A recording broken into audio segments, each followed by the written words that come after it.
Times ledger? Time ledger. Yeah. From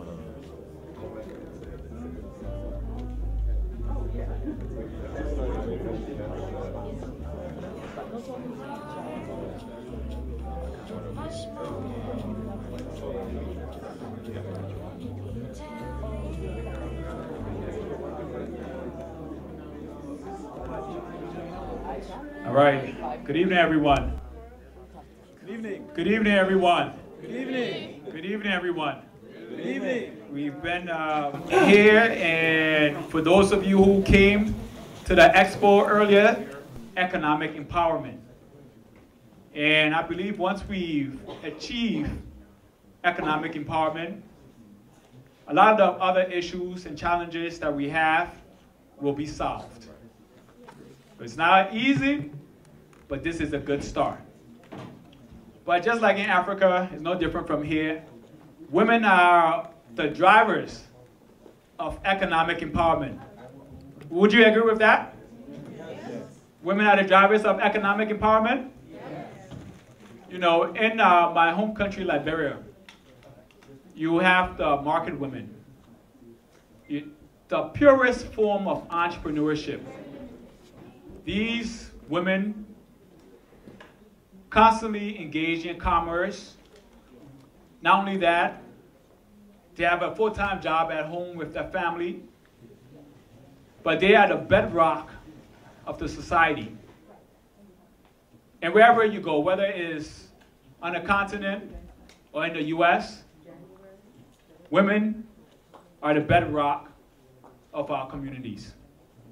So as I stand here this evening, I'd like to first and foremost welcome our women, the competitors. Please give them a round of applause because they deserve it, because they're all winners. They are all winners. Because it's not an easy thing. So I have some housekeeping that, bear with me, I have to take care of. Let's make sure to thank some of our supporters and sponsors.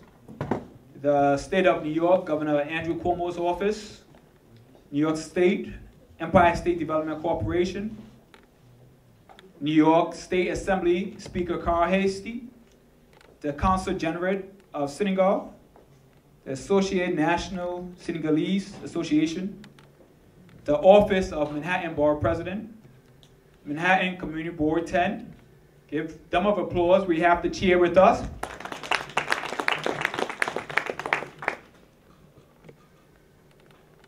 The Honorable Imam Suleim Konate, Honorable Assemblyman Michael Blake, Honorable Assemblyman Keith Wright, Honorable Assemblywoman Latoya Joyner, New York State Senator Adriana Espiat, Manhattan Borough President, Immigrant Task Force, the African Advisory Council of the Bronx Borough President, the Honorable Professor Michael John Downey, U.S. Commerce Department of Minority Business Development Agency, and U.S. Small Business Administration Small Business Development Center from Columbia University and CUNY City Tech University. We also have a guest with us here, the Honorable Judge Perry. Please give him a round of applause. So, let me just give you guys, we have a lot of contestants. The contestant is going to have 5 minutes to present in front of our judges, and I'll introduce our judges soon enough. The competition is based on these criteria. Up to 30% has to be a measurable impact on the lives of women and families. So You accomplish that to the full capacity, you get to 30%. Has the potential for commercialization. What does that mean? It means scalable. You know, there's opportunity to take your business from a small organization such as Walmart when it started way back and to grow it. Is it scalable? If you can prove that, that's 40%. Fills a need in the marketplace. That's 20%. If you have a business plan, that's 5%. If it's a formal legal entity, sole proprietorship, nonprofit, LLC, Corp, S Corp, that's 3%. And if you have a employer EIN number, employer identification number, that's 2%. All right, so I think we're all clear on the rules. Are we clear on the rules? Yeah. All right. You know, we got to hold our judges accountable now. All right, let me get started introducing our judges. And please give them a round of applause because these folks work hard and they're working hard for you. And they're here today to serve as our judge. The first judge I'd like to introduce is Christian Damimba. Please give him a round of applause. He's the director of the New York City Business Solution, Upper Manhattan Center. Our next judge is Ibrahima Square. Please give him a round of applause. From the Empire State Development Corporation, Senior Business Development Associate. Our next judge is Fatima Diallo. Please give him a round of applause. She's the president of Miss Guinea, one of the organizations that's been engaged in the African community and empowering women. And our next judge is Mariama Diallo. Please give her a round of applause. She has an organization that focuses on women and empowering them also. So these are our dynamic judges. And one more. I didn't forget. I didn't forget. Where's the name here? This is Ms. Leslie Switch. You switch? Okay. Yeah. And our Lord, you have a sheet. You have a sheet? I have it. No. You have this sheet. I have it. Okay. Our last judge is Alisa from the Bar President's Office. Please give him a round of applause. All right, let's get started. Our first person up, she's a Southerner. Came all the way from South Carolina. And she made sure to let me know. Her business is called the Diva Hair Weaver. Sharon Robinson, please come up. Give her a round of applause.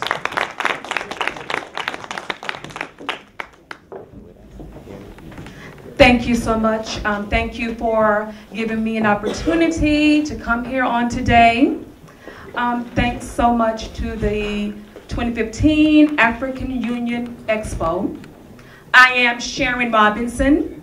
I'm a licensed cosmetologist and salon owner from Columbia, South Carolina. And I am just so happy to be here to participate in this contest. I created a wonderful line of hair growth products. I have my hair vitamins. They're FDA approved. I have my castor oil, my Grandma Dot's castor oil. I have my leave-in hair vitamins. And I created these wonderful products because I've been a licensed cosmetologist for 27 years. And over my years of being in the beauty industry, I wanted to create a product that was excellent for thinning hair, excellent for women that are losing their hair, and an excellent and affordable product for women and men, of course, that just want to grow their hair, and something that was affordable. My products, as you can see here, this is a picture of a client before, a thinning hairline, that's after, and that's a client before, and that's after. With my products, I have them in a couple of beauty supply stores, and I have distributors. A lot of women benefit from being a part of my organization because, one, they buy low, they sell high. So they're in business for themselves, but they're not by themselves, okay? So instantly she can make money off our products. She can support her family. She can take care of herself. Some of the proceeds from my products supports my school in Africa. I went to Zambia 3 weeks ago, and I went just to do a 1-week cosmetology training.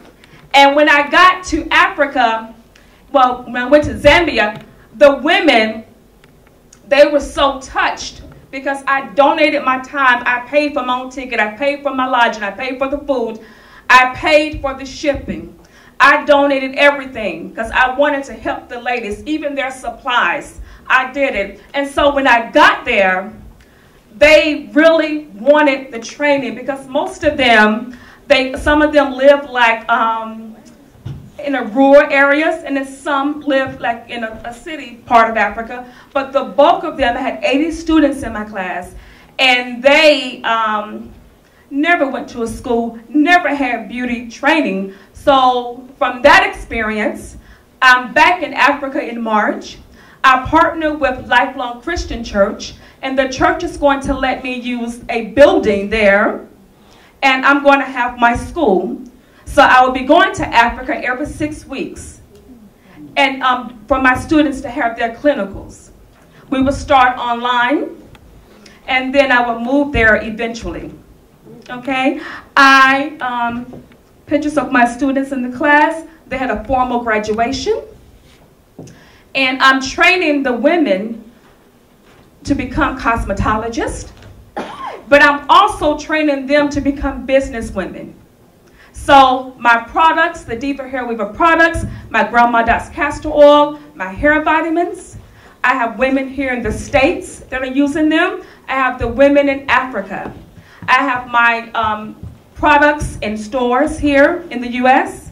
I was blessed to get my product in 3 beauty supply stores in Lusaka, Zambia. And then I have people on a daily basis that contact me and want my services in the other countries on the continent. So it's really been a blessing. So I'm here today to ask you to just consider me, consider my company. You know, we're blessing women here in America, and we're blessing them overseas in Africa. Once again, I'm Sharon Robinson. For more information about my amazing products and about my company, please visit my website, www.thedivahairweaver.com. Thank you.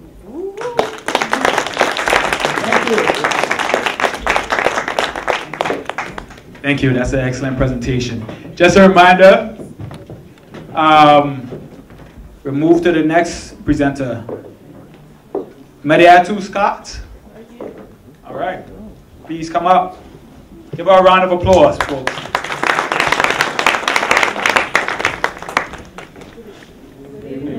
Honorable Judge, Chairman of the Board 10, ladies and gentlemen, my name is Mariatu Scott. I was born and raised in Mali, West Africa. I live in the Bronx.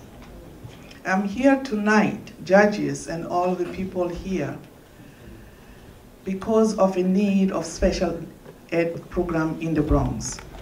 Not just in the Bronx, but Bronx is a place that is forgotten sometimes. So we need to really make it available and bridge the gap that is there for the special ed programs. The reason I started with special ed program here in 2014, I applied for the Universal Pre-K program. So New York City Department of DOE sent my application to the state special ed program because that's where I have a lot of experience and that also where the needs are. So the reason I'm here today again, I started two consulting group, DBA, Tutu Children Beacon. I registered in 2013. I started working on this project since 2012. I did a lot of groundwork. So Tutu Consulting Group, DBA Tutu Children Beacon. Tutu Children Beacon is the one who's going to work under Tutu Consulting Group to run the school, because I really didn't want to run it as a nonprofit. I wanted to run it as a private, to be the only owner of a company. I want to utilize my skill in education, in program development, implementation, evaluation, and monitoring, and also capacity building for leader of nonprofit. So I want also to meet the need for a special ed program in the Bronx. Why Bronx? Because before I even get approved to run anything in New York City, I have to be approved by the regional need to run the special ed program. So 36 students already allocated to me to run the program in the Bronx. It cannot be anywhere else. It has to be in the Bronx. And the third one is to be able to really improve the high quality of special need program in the Bronx. Some schools are already closing. I heard on the news last month that there is a special ed school that is closing in the Bronx. That should not be the case. So having a high quality special ed program will help children, number one, to acquire social and emotional skill by relating to people, by relating to their peers, and by relating to others, and also learn how to follow rules.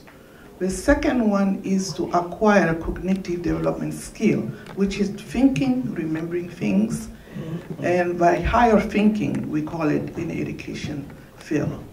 And the third one is to be able to really gain some behavior skill through self-help. They can learn how to put their clothes on, they can learn how to tie their shoes, things like that. In all of this, the benefit to the parents and to the community is that helping children at a young age gain these skills really help the parent who take care of them 24 hours a day to have some break, to think of what I'm going to be doing for myself, how I'm going to be self-sufficient, and also be able to be tax-paying professionals.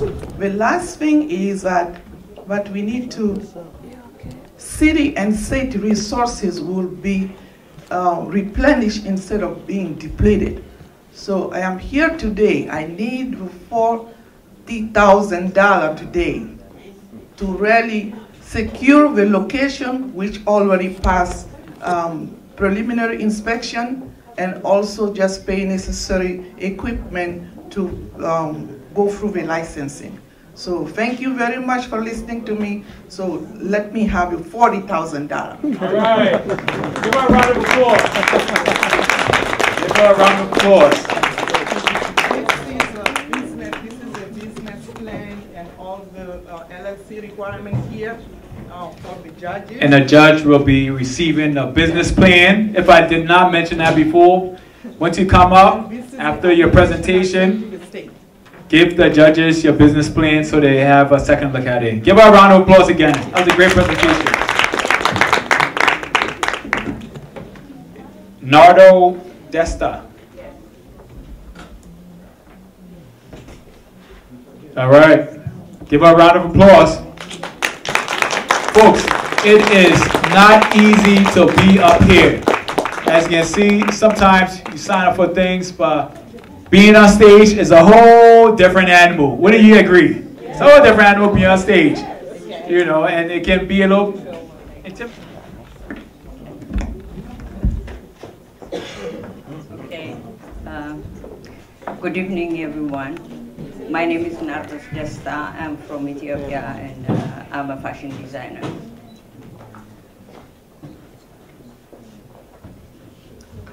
When I'm growing up, I was fascinated with fabric and colors. And during school break, I used to take a summer class sewing, and I learned it in an Italian school, and I was making clothes for my family and friends. After I finished my high school, I moved to Paris to learn how to be a fashion designer. I'm in a private school, it's called Expo, and one of the best schools in Paris. And I learned how to draw and make pattern, draping, and sewing, and everything about fashion. So I moved to New York, and I was working in garment industry. And there is no, my work is not designing. And I went back to Paris to take another course. And that made me, I learned how to do wedding dress and evening clothes, and make me independent to do my work without asking and thinking what to do. So I became a good designer, but I'm still looking I came back and doing the same thing again. And I was working, you know, I have a passion for my job, but I'm still doing the same thing in garment industry, living paycheck by paycheck. And last year I lost my job, and I'm working freelancing and doing nothing. So you know, I just found out about African Expo. I went to Ethiopia to work and to teach people how to work, you know, making clothes. But they are doing, there is a lot of factory, but people are learning, and I wanted to teach people, but it's very difficult for me. If I start my job here, then I move to Africa to manufacture and help people to manufacture clothes and working in the factory. It's, you know, it's my passion, and I hope, you know, everybody hear my story, and, you know, it's a big step. And thank you so much for listening. And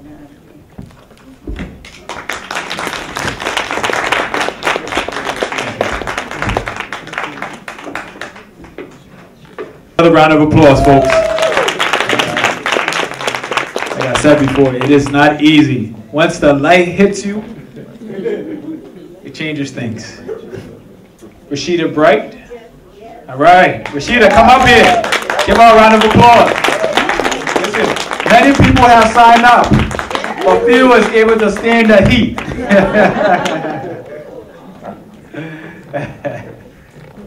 Good evening, ladies and gentlemen, and thank you very much for giving me this opportunity to participate in this competition.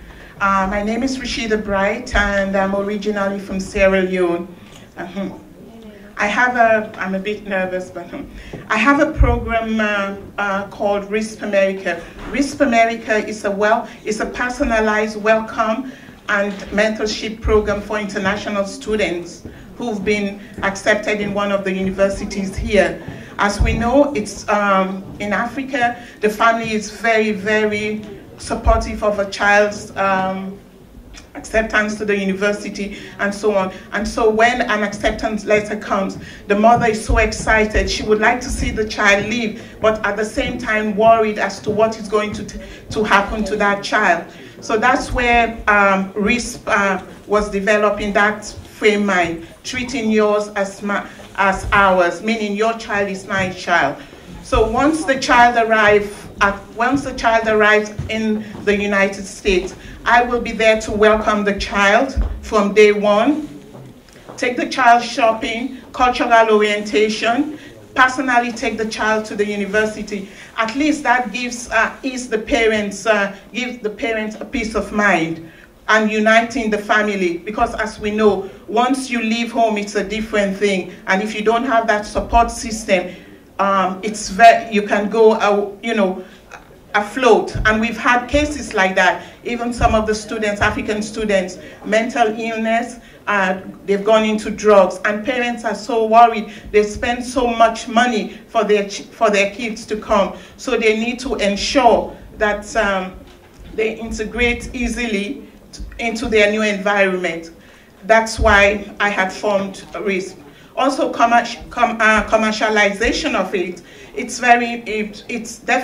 hybrid. It's like YMCA or YWCA. You have the profit aspect, you have the social impact. The social impact meaning that at least the family will be happy that there's someone here who will be overseeing, monitoring, mentoring, as well as motivating the child.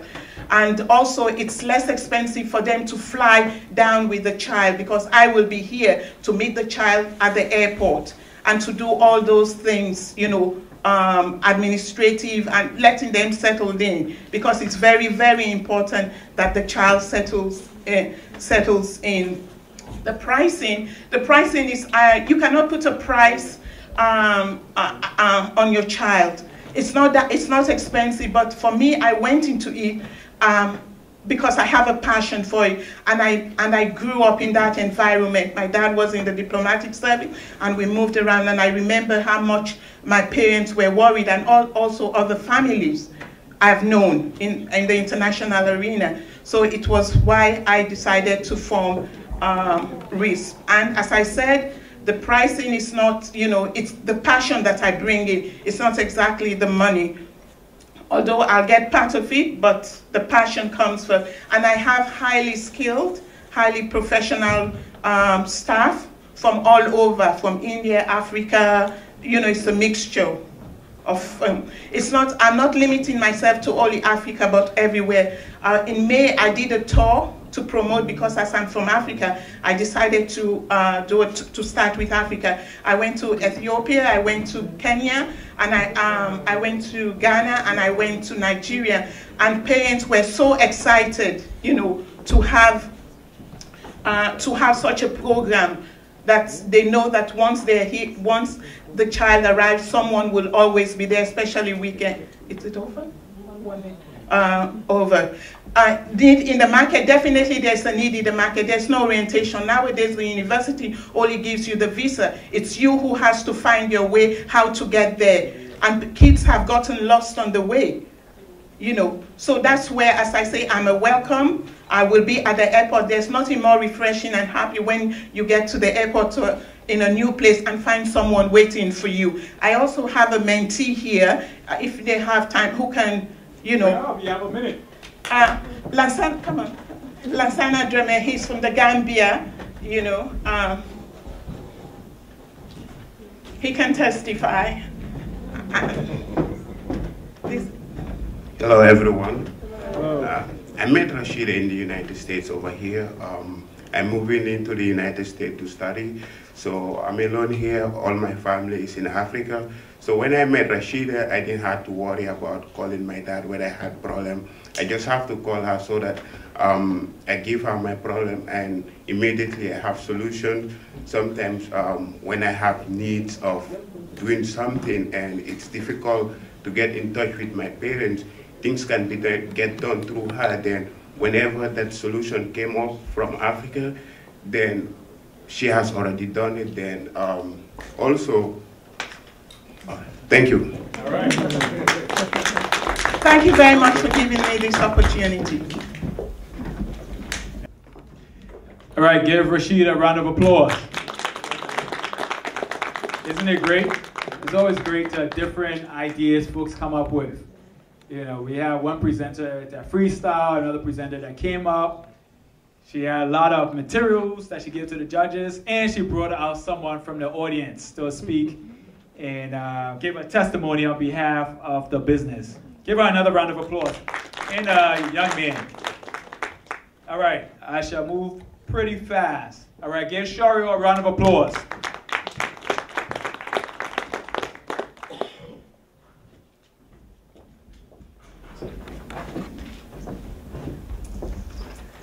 Good afternoon. It's a pleasure for me to be here. My name is Cheryl Carcom-Lord, and I entered this contest because I believe in business and entrepreneurship. My company is called Oasis Unlimited Ltd, short for OWL. My motto is, we are looking out for your fresh fruits and vegetables. The United States government reports that many low-income families do not have access to full-service grocery stores or other sources of healthy and affordable food. In addition, many have to travel long distances to get to the grocery store. OWL's solution: OWL vendors will set up at various locations and provide fresh fruits and vegetables from their vehicles. OWL's vendors will work with small grocery stores and bodegas to offer a wider variety of fruits and vegetables. OWL vendors will use technology to bring more fruits and vegetables to food desert areas and change them into oases. Our business model can be replicated in other cities and states. Thank you very much. Thank you, Cheryl. All right, give Cheryl another round of applause, folks. Next on our list, we'll call Kelechi. Is Kelechi here? All right, give her a round of applause. The lady with the hat. Well, good evening, everyone. My name is Kelechi Diegu, and I'm here to talk to you about an exciting new platform that will change the way the world sees Africa. Zuba is an online marketplace for African fashion and design, and we are here to showcase to the world the beauty of African designs and aesthetics through fashion. Now, historically, the issue has been that there are so many talented designers on the African continent, many of them women, but they did not have the tools nor the resources to sell their beautiful items globally. I'd like you to meet Yetunde. She's a talented designer based in Lagos, Nigeria. Now, Yetunde makes beautiful African-inspired garments out of ashoke and batik and Ankara. And Yetunde has aspirations to sell these beautiful African-inspired garments to consumers around the world. But what does she need? She needs a website. She needs help with marketing. She needs help with shipping and fulfillment. And now she has those things. The Zuba multi-vendor marketplace. The Zuba. The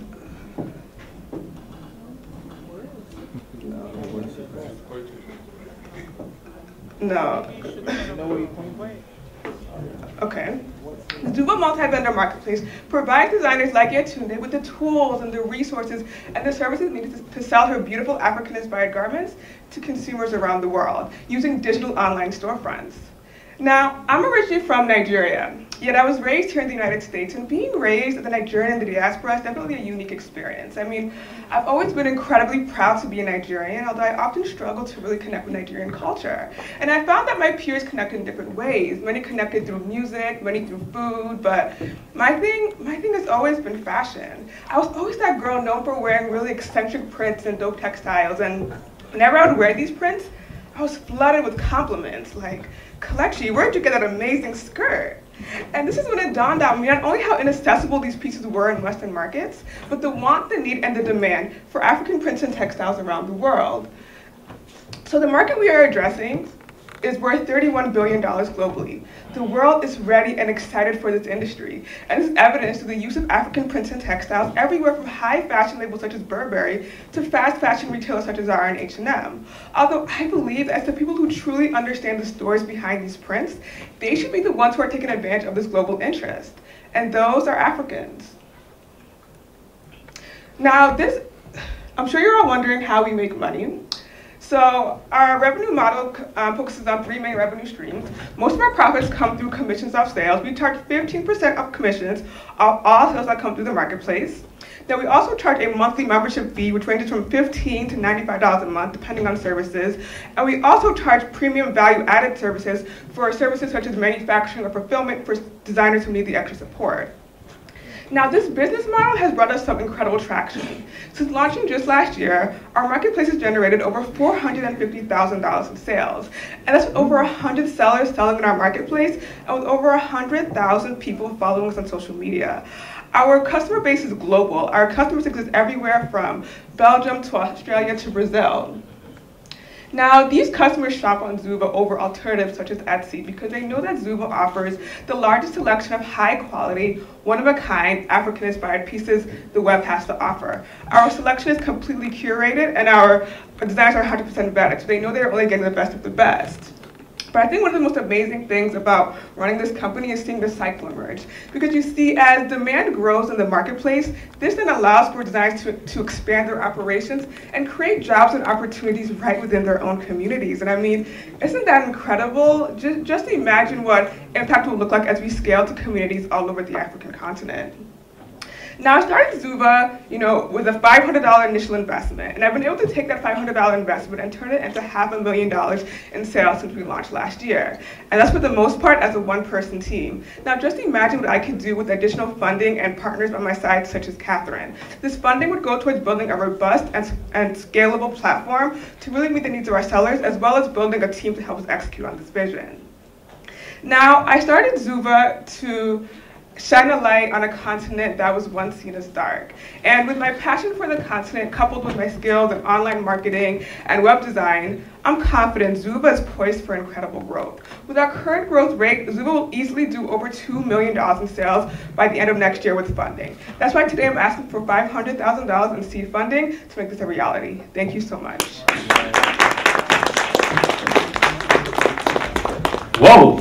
If you haven't heard about Zuva yet, today is the day. Give her a round of applause, folks. All right. This event is a great event for many reasons, but I think you could feel the quality in the room, right? You can feel the quality in the room.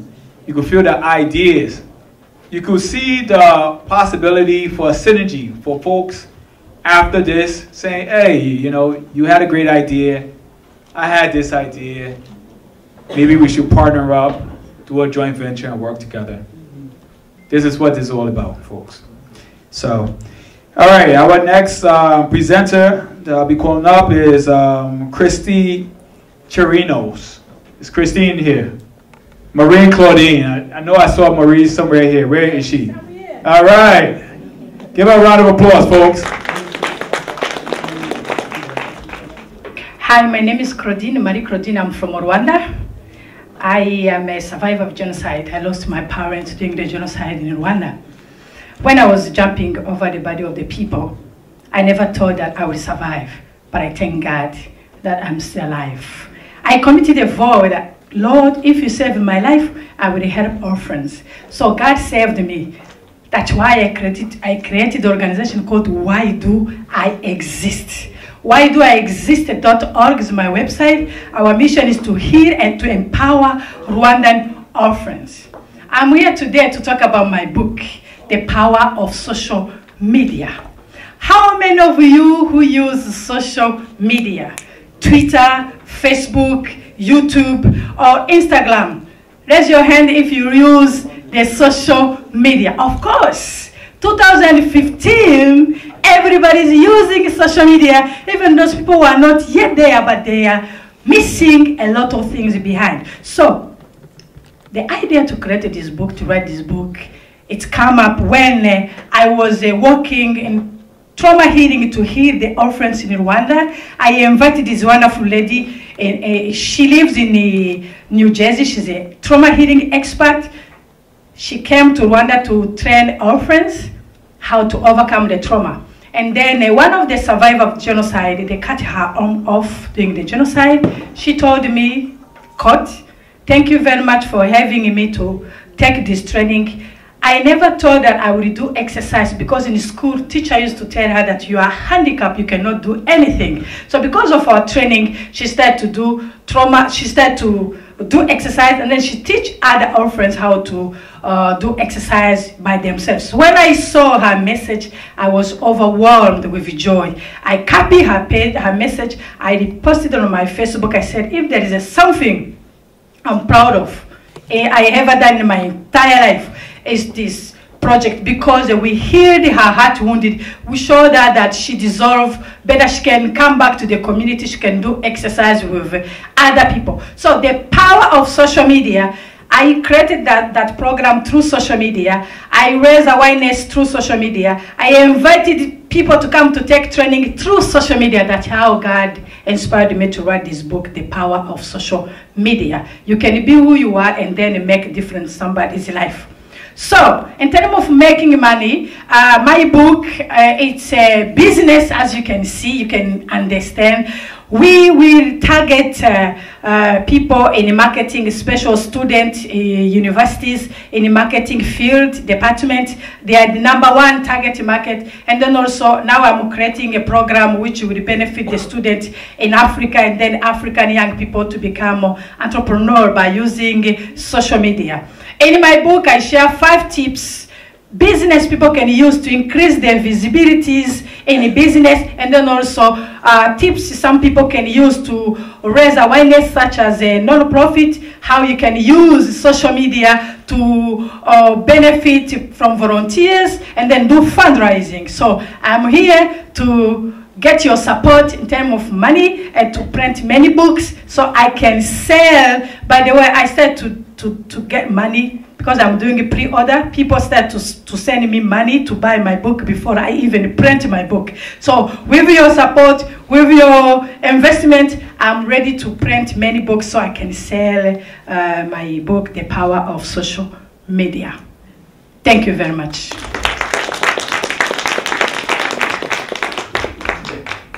That was great, great job. Thank you. Thank you. Give her another round of applause, folks. Power of social media. I think nowadays social media has transformed business, has transformed our personal lives, and there's no going back. What do you agree? No going back. Nekben and Ademi, give them a round of applause, folks. From Women Work. Women Work.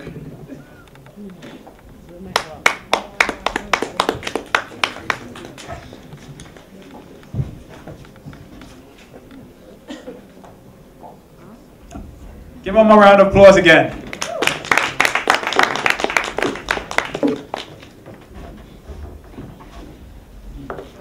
Good evening. Good evening. Hi, my name is Demi Ajayi, and I'm a graduate student, and I am at Columbia University, and I am Nigerian. Hi, I'm Nekben Oswan. I'm a VP at Morgan Stanley, and I'm also Nigerian. And we are the co-founders of Women Work, and Women Work is a women's empowerment organization that was established in 2013 here in New York City. So when we heard about this competition, Demi and I thought of it as a prime opportunity to start to socialize a concept we've been developing the last year. If you think about one of the most significant impact in women, it's the take-home pay that they have. Unfortunately, only 85% of women actually see themselves eligible to work across the globe, and 80% of those 85% of women actually are working full-time jobs. So not everyone can take the risk of becoming an entrepreneur. Not everyone can start a nonprofit as we have. And so when we were thinking about impacting women, we thought about how the wage gap is the most prevailing thing. So we developed Green. Green asks women to go for their next raise. If you think about the impact of this problem, after 50 years in the United States of the Equal Pay Act, we still have women earning 23% less than men. And when you look at the numbers for women of color, so for example, black women, we only earn 65% of the dollar compared to white women who earn 73%. If you're Hispanic or Latino, you have only 53% of the dollar, which is crazy. We also noticed that in doing some research that women without kids actually earn more than women with children, which is really tragic. If you think about the impact on families and kids with mothers who make significantly less because they're seen as sort of less stable in the workforce. We're hoping that this app will really take the power back into the hands of the employees. Finally, for highly paid positions with equal experience, mothers are actually offered about $11,000 less than their male counterparts. And fathers actually see the bump in their pay when they tell people, hey, I'm a dad, I have kids to support. They get $6,000 more, which is really unfair.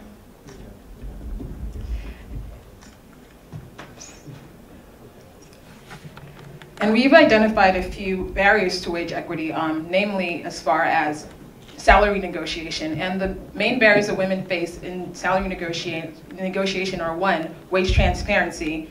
Also, they lack confidence in negotiating. They might feel that they're not as adequate or they don't deserve to get these raises. Also, there's also a fear of perception, how they'll be perceived as being maybe aggressive or maybe being too assertive in their salary negotiations, as well as a general lack of financial goal setting as compared to men. So in thinking about how green might move the needle on this issue, we have an app that has basically 3 parts. The user signs on to share voluntary information about their current position, their work history, and their salary. This information becomes private information. They can obviously see their own profile, but we aggregate all our data at the meta level so that the app does not disclose personal financial information.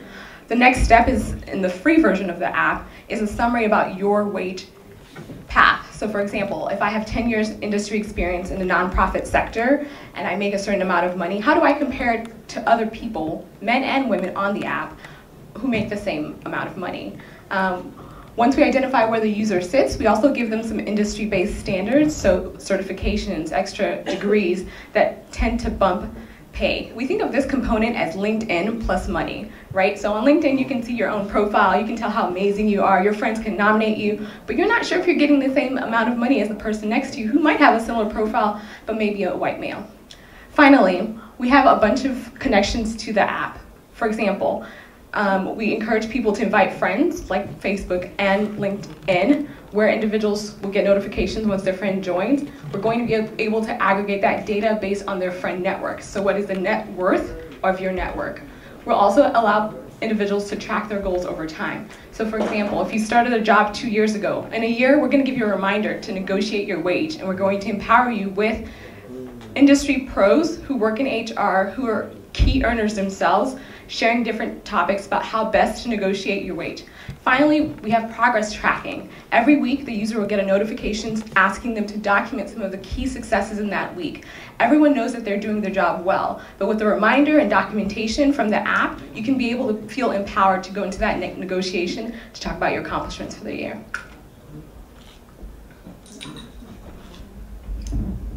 And our business plan has 3 phases. The first phase is the proof of concept. Here we'll be identifying the profiles of our potential investors. We'll also be completing our app development.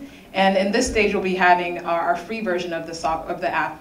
So basically, we'll be collecting our funds from ads. And so with the free version of the app, we have 3 components. We have a salary summary, certification metrics, and also ability to gain referral credit, whereby you recruit other people to join this app and you get credit towards the paid version, which is in our second phase. So in the second phase, which is our subscription content, this is a paid version where there are no ads, so that's the benefit of paying. You don't have ads here.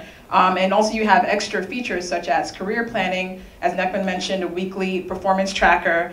You have interviews, you have access to content on business negotiation with industry experts, and also further down the line, sponsored events. And here we'll also be doing our marketing rollout. And the third phase of this, of our business plan, is the partnerships and valuation. Here we'll be partnering with key related services such as Mint.com, LinkedIn.com, Coursera, and other related online educational platforms whereby people can further their education, further their professional development in ways that are comparable or related to what they've identified in their profile as things that they need or what their peer groups have for them to be able to get that raise that they deserve. As well as we'll also be having our sponsored events, and further on we'll go on to expand beyond the US to other major countries and cities internationally.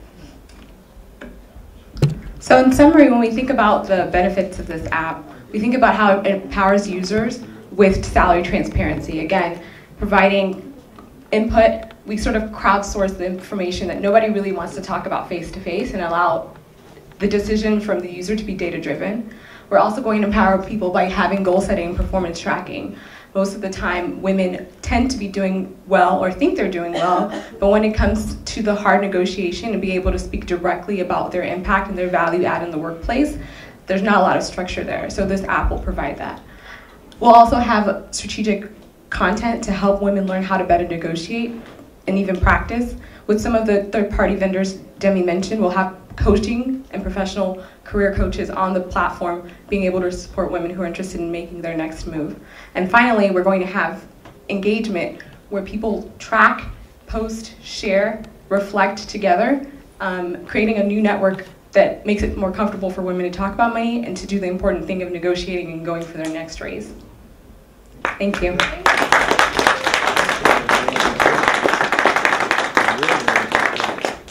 Another round of applause. All right. That's what this is all about, women's empowerment. All right. We have one more group left. One more contestant. And Amico. We have two more. Two more. All right. This is Note My Health LLC. Is that correct? All right, please come up. Hello, everyone. Thank you for having me. My name is Miko Glassford, and I'm the founder of ORI. We are your I in the OR. ORI improves communication between medical teams in the OR, the operating room, and patients and their families. So, quick question, by show of hands, how many of you have ever had surgery or had a loved one who's had surgery? Okay, so have I. I'll get to that story a little bit later. So what's the problem? When you're in the waiting room waiting for your loved one to have surgery, you have no idea what's going on. It's very stressful. There are a few surgical updates. The family does not know what's going on. It's high anxiety, and the medical staff often has to search for you to give you an update. The current solution is the surgery board in the waiting room. You basically have to sit and watch a monitor, and you get maybe 3 updates. Patient in surgery, patient out of surgery. Also, nurses are sent to find you, but if you're not there, if you go to the bathroom, if you go to get food and you miss the update, you're kind of out of luck. So we have a better solution. It's a software application called ORI. ORI is a HIPAA-compliant texting application. You can receive hourly updates from anywhere in the hospital or even outside of the hospital. It'll reduce your anxiety. It'll cut back on nurses trying to find you. And it'll increase patient satisfaction. And also, post-op, you'll be able to communicate with your doctor and hopefully reduce readmissions to the hospital. So my personal experience. This is me and my mom. My mom's on the right.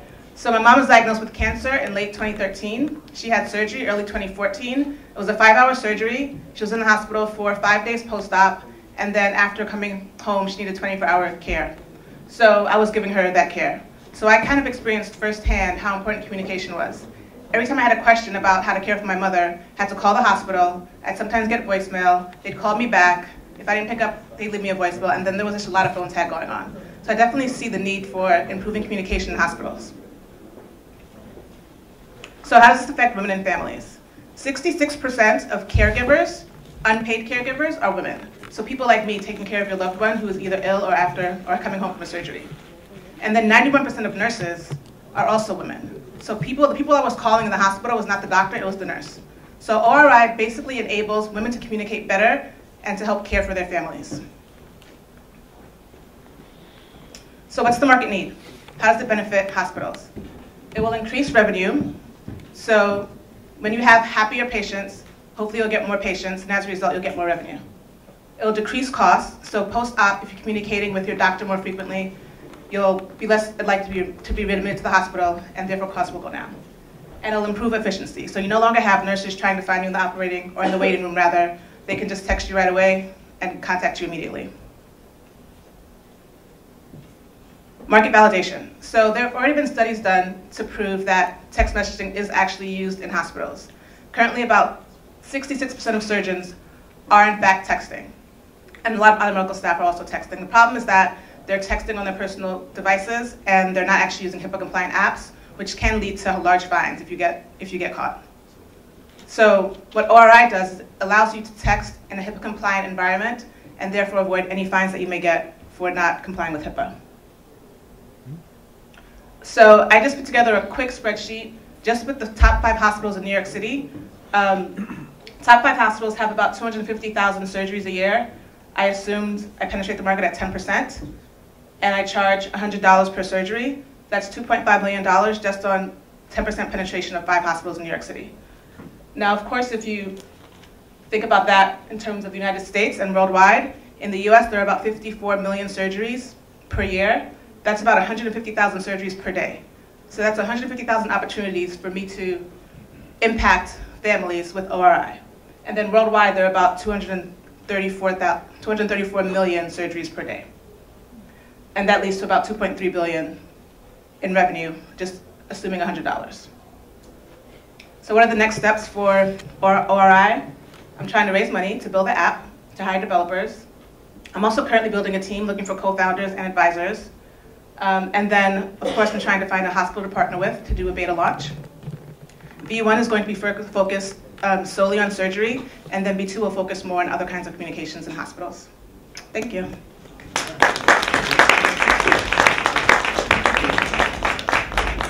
All right, give her a round of applause, folks. All right, two more. Where we are winding down. All right. The next one is they're not part of the competition, but they have a great idea and they want to share the idea with folks. So I will call up Samaya Dixon and Milda Bergman, Drip and Drop LLC. Give them a round of applause.